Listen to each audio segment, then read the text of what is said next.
In the year 2000, Irene Barberis came to me at the Jewish Museum of Australia with the idea for a cross-cultural exhibition, seeking two other mature women artists from different cultural and religious backgrounds who would together with her celebrate their different cultural origins through their art and through the use of text in their art.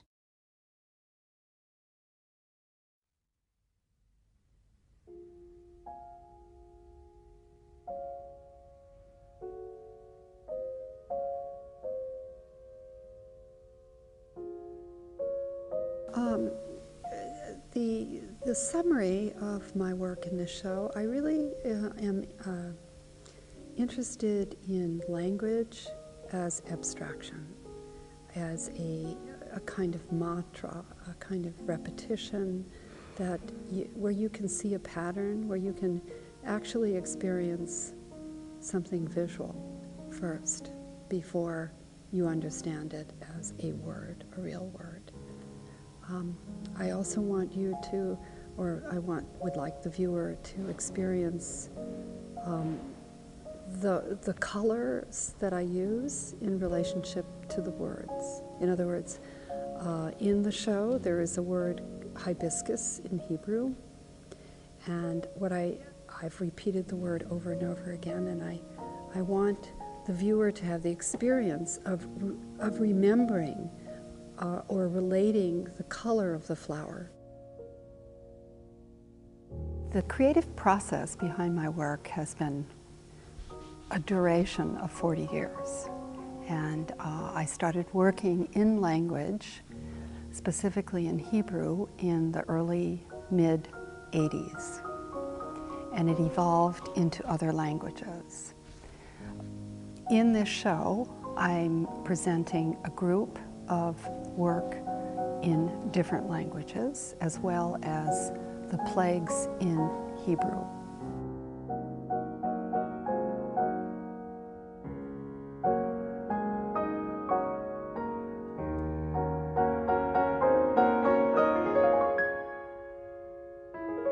My first experience with working in Hebrew was when my son was developing the process of getting bar mitzvahed.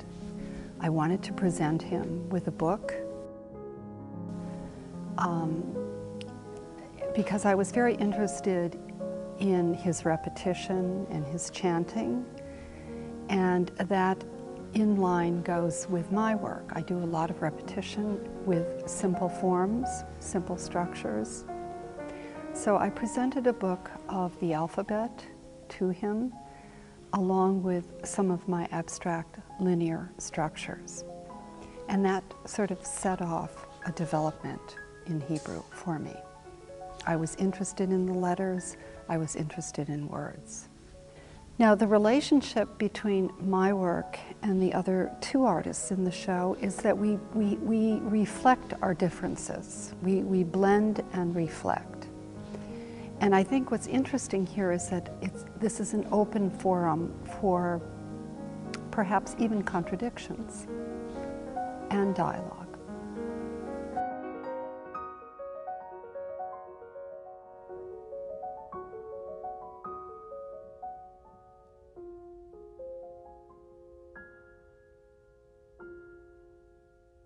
These words are transparent and they have an ethereal look.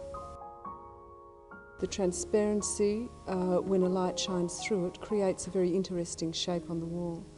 So if you look at this piece, you'll find that the words are able to be read if you can in fact define where the beginning and the ending of a word is. A little like Carolingian script, where in those days they had no spaces between letters. And as I was writing, I was aware of this. So I would be writing and then joining the words up. So really it's like one great big long word. Breath is about life.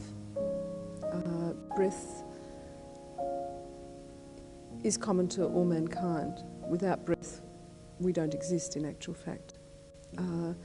I like the idea in scripture, especially because all my work, the source is originally from biblical texts, and then I take them and then I remake them and place them in a much more contemporary context, and the ideas that are held in this. Scripture contains first breaths and last breaths. They're very important. So I take the artist's breath, and the artist, as I see, is like a transistor. An artist transits ideas. They take ideas, they develop them, and then they put them back into the community. So breath, being an integral part of humankind, becomes an integral idea in humankind. And I like the depth, I guess you would say, of the idea of breath, and of using my breath to blow up my inflatables.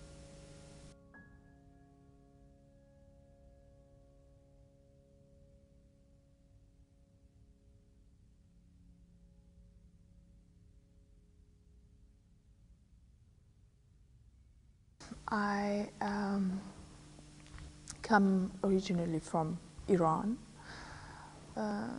Since 1991, I've been living in Germany, in Frankfurt.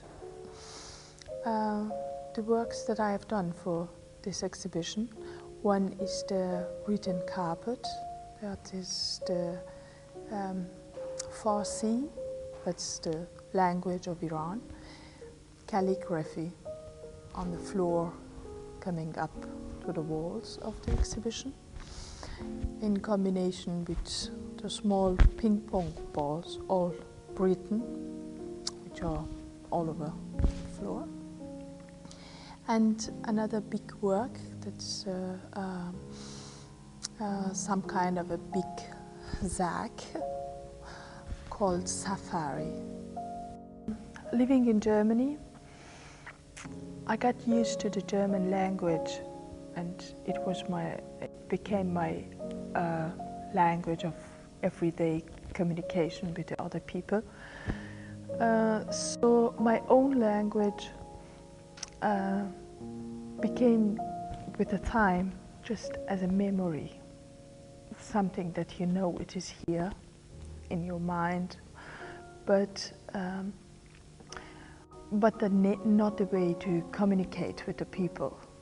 So it became more and more like an ornament, like a pattern, beautiful pattern that you have with you, but you don't use it as a functional idea at the beginning.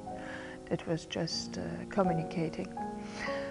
So I think this work is based on that idea of living in a foreign language and thinking about your mother tongue in a distance to it.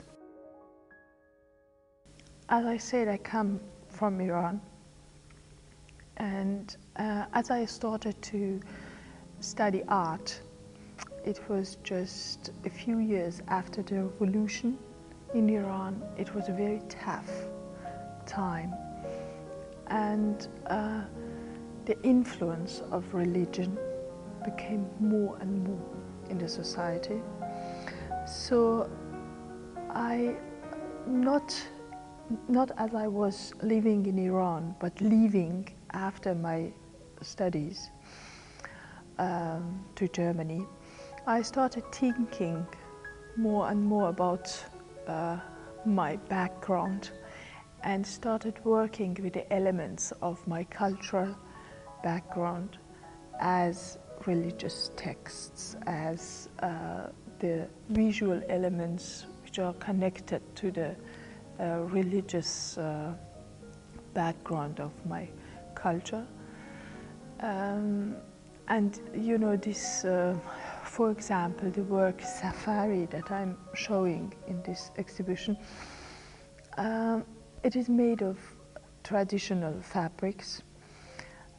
Some of them are religious fabrics that the people use during the religious ceremonies to put on the walls to signalize that something ritual is happening in this room. So, you know, that is very interesting that with during the time that I had a physical distance to to these all